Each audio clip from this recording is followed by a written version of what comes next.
What's up, Taiwan? I'm Lusty Liao with news from here in Taiwan and around the world. An anticipated mass recall vote in the coming weeks has taken a polarized political landscape and widened the partisan gaps further.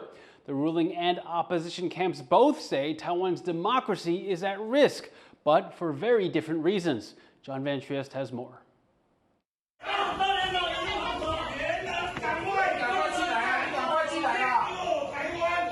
This conference room gathering could be the start of a new phase in Taiwan's political rift. The people here have a big range of backgrounds, from politicians to academics and members of small parties. The glue that unites them is a dislike of the ruling Democratic Progressive Party. In fact, it's reached the point where they've decided to form a coalition of sorts under a name with powerful historical resonance, 党外, outside the party. It's a term once used for dissidents that included the DPP's founders during a long era of martial law. But these groups feel that they are the new dissidents, and say in an ironic shift in roles, the DPP is the new oppressor. This new coalition already has work to do. In a few weeks, a slew of opposition lawmakers could face recall votes that could shift the balance of power in the legislature. Big names are already calling for the opposition to push back. Their concerns include what they feel is an eroding of civil liberties under DPP leadership. 赖清德，尤其他的赖17条。 以所谓的国家安全为名，企图要来没收我们现在人民的言论自由，要没收人民的集结自由，更要没收人民的人权，以及制造我们的仇恨。 And what they say are double standards, especially when it comes to party insiders versus outsiders and China. 你是我的人，即使是在大陆出生。 可以当国防部发言人没有问题，可是如果不是我的人，全国公务人员很羞辱的要写下拒绝书，自己说我没有中国大陆的户籍，有许多已经入籍超过20年以上的大陆配偶，都拿着中华民国身份证的人，现在要千山万水的跑回中国大陆，看看能不能要到20多年前的证件。 They say Taiwan's democracy is fragile and needs protection. But the DPP and its backers have a sharply different view of the situation, saying those calling themselves the new outsiders are not so much dissidents as Chinese communist sympathizers, looking to further China's claims over Taiwan. And it says it's these people who are the real threat to Taiwan's democracy. 在台湾公民发起大罢免运动的同时，一个出来去号称要反制大罢免的联盟，为什么里面清一色都是亲中？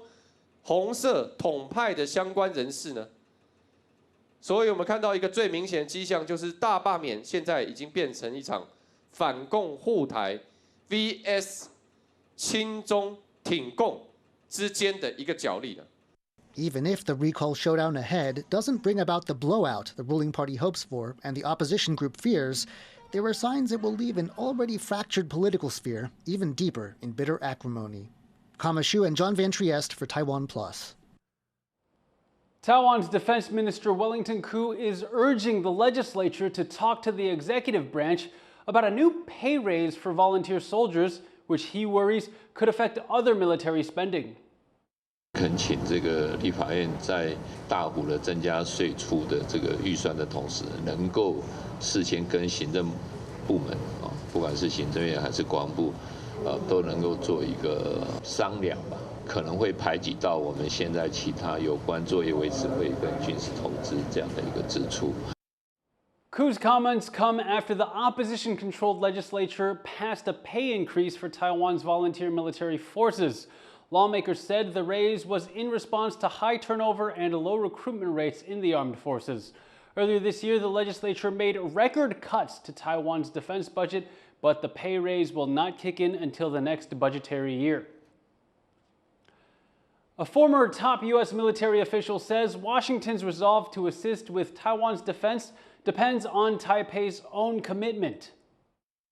And this is whether Taiwan has the ability and the will to fight for itself, for its own rights, for its own defense, to commit Taiwan's young men and women to fight the battle, and the greater Taiwan's willingness to do that, the actions it would actually take in case of an actual conflict would have a great deal of effect on whether the United States would become involved or not.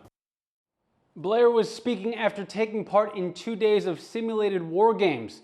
The tabletop exercises were held at National Tsinghua University. Aside from Blair, other former U.S. and Japanese senior military officials took part.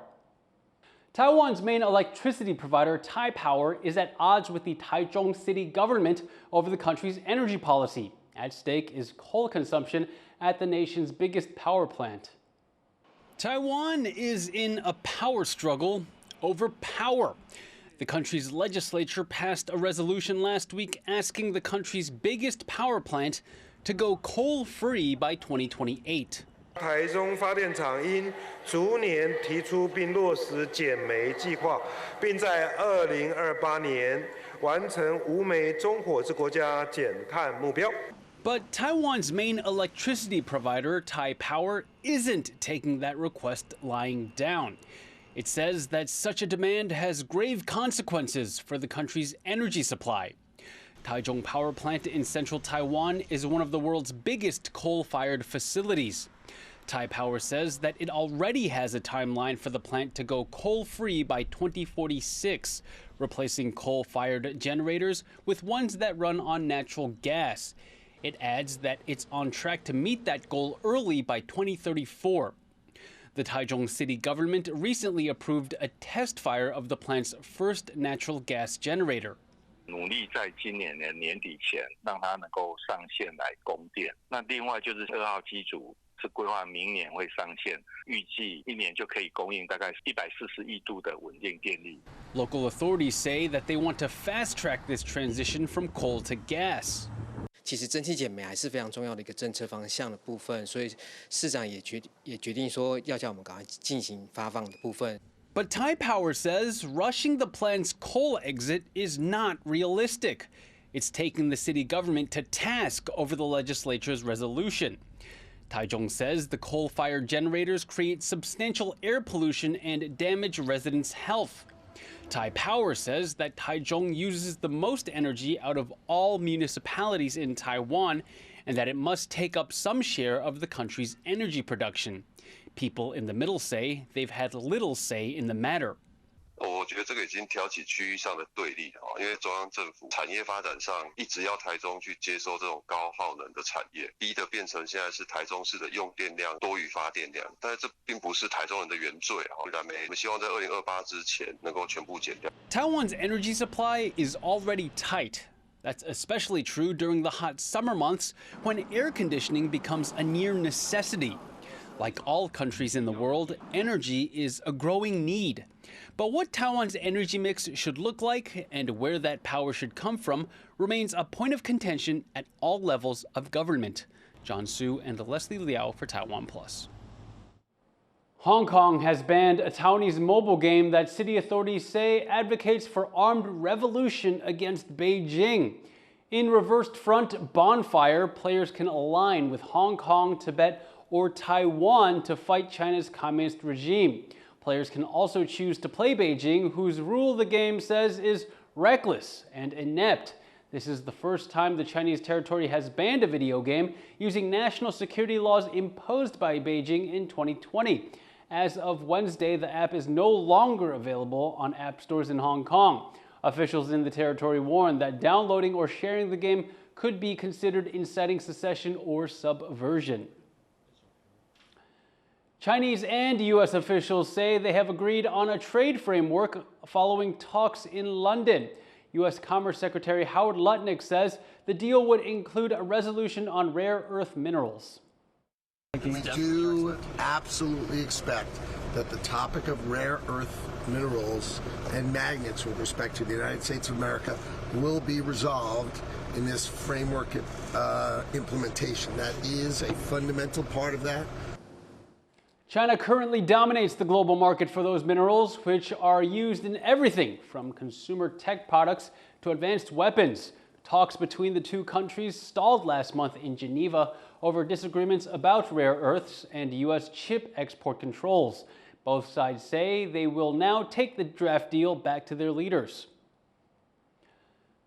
Another warning about the world economy. The World Bank has cut its global growth forecast to its lowest level since the 2008 financial crisis, citing uncertainty around U.S. tariffs. While we are not expecting a global recession, the outlook remains sobering.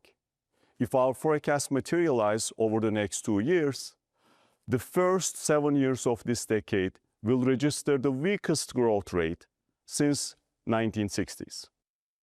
The World Bank now expects global growth of just 2.3% for 2025, down nearly 0.5% from its January prediction. It also cut its growth estimates for 70% of economies, including the United States, China, and Europe. Taiwan isn't included in the World Bank's country-by-country analysis because it lacks official membership, but its economic performance is counted in the global growth figures. Tensions in Los Angeles are at a high amid ongoing protests against U.S. President Donald Trump's immigration policies. Trump has deployed thousands of National Guard troops and Marines to quell the demonstrations, and LA's mayor has announced a curfew. E.C. Wells reports. Outside a federal detention facility in Los Angeles, protesters face off against some of the thousands of National Guard troops and active duty Marines that U.S. President Donald Trump deployed in response to demonstrations against his immigration policies. As protests entered their 5th straight day on Tuesday, LA Mayor Karen Bass announced a curfew for the city's downtown, reiterating pleas for immigration raids to end. I wanted to let the city know that I have declared a local emergency and issued a curfew for downtown Los Angeles to stop the vandalism, to stop the looting, and if we want to see our city peaceful again, I will call upon the administration one more time to end the raids. The decision to deploy active military troops has been met with fierce backlash from local officials and Democrats. But speaking to Congress, U.S. Defense Secretary Pete Hegseth is defending the move. We believe ICE agents should be allowed to be safe in doing their operations, and we have deployed National Guard and the Marines to protect them in the execution of their duties, because we ought to be able to enforce immigration law in this country. Tensions between Trump and state leaders continue to escalate following California Governor Gavin Newsom's announcement he will be suing the Trump administration over the National Guard deployment. Trump has since accused both Newsom and Bass of paying protesters to cause unrest. In Los Angeles, the governor of California, the mayor of Los Angeles, they're incompetent, and they paid troublemakers, agitators, and insurrectionists. They're engaged in this willful attempt to nullify federal law and aid the occupation of the city by criminal invaders. Meanwhile, anti-ICE rallies are spreading across the U.S., many marching in support of those in L.A. and immigrant communities. And it could get worse if we don't come out and fight. If we don't come out and show that we are willing to stand up for our rights, stand up for our First Amendment rights, stand up for the rights of immigrants, the rights of people to be able to work, to be able to live, to create a life for their families here. If we don't stand up for that, it could get worse. Back on the outskirts of Los Angeles, U.S. military troops await orders, with Hegseth saying they could be on standby for at least 60 days.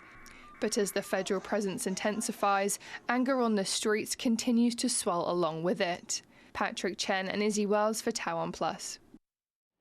May 2025 was the second hottest May globally, according to the Copernicus Climate Change Service. Temperatures around the world last month were 1.4 degrees Celsius above the estimated pre-industrial 1850 to 1900 level, which is used as baseline for measuring climate change. Data also showed that northwestern Europe had an exceptionally dry spring, with many countries now facing drought conditions. And thank you for watching What's Up Taiwan. I'm Liao. Take care and see you next time.